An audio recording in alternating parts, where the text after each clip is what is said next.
एक बार गौतम बुद्ध अपने शिष्यों के साथ भ्रमण कर रहे थे। भ्रमण करते समय सभी एक स्थान पर विश्राम के लिए बैठ गए। समय बिताने के लिए गौतम बुद्ध ने अपने शिष्यों को एक कथा सुनाई। किसी नगर में एक व्यक्ति रहता था। उसने दूसरे देशों के साथ बहुत व्यापार किया।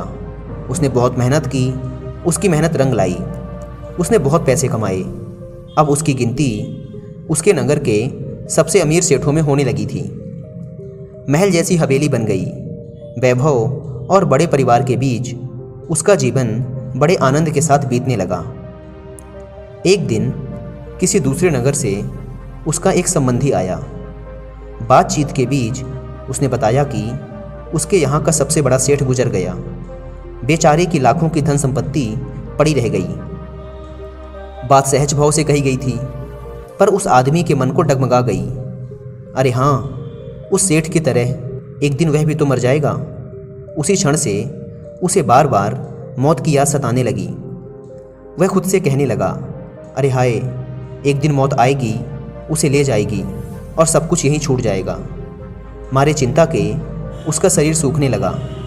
देखने वाले देखते कि उसे किसी चीज़ की कमी नहीं है, पर उसके भीतर का दुख ऐसा था जिसे वह किसी से कह भी नहीं सकता था। धीरे धीरे वह बिस्तर पर पड़ गया।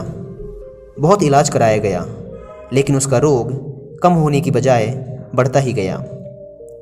एक दिन एक साधु उसके घर पर आया। उस आदमी ने बेबसी से उसके पैर पकड़ लिए और रो रो कर अपनी व्यथा उसे बता दी।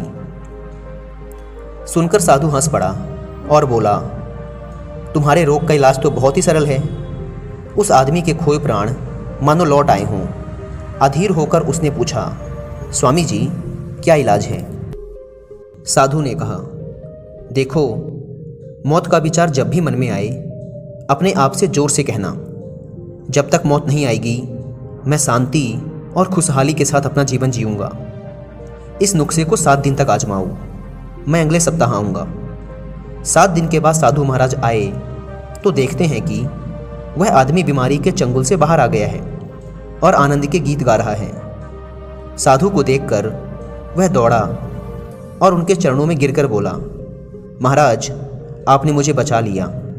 आपकी दवा ने मुझ पर जादू जैसा असर किया। मैंने समझ लिया है कि जिस दिन मौत आएगी उसी दिन मरूंगा, उससे पहले नहीं। साधु ने कहा, वत्स, मौत का डर सबसे बड़ा डर है। वह जितनों को मारता है, मौत उतनों को नहीं मारती। मौत तो इंसान को केवल एक बार मारती है, लेकिन मौत का डर इंसान को हर रोज़ मारता है।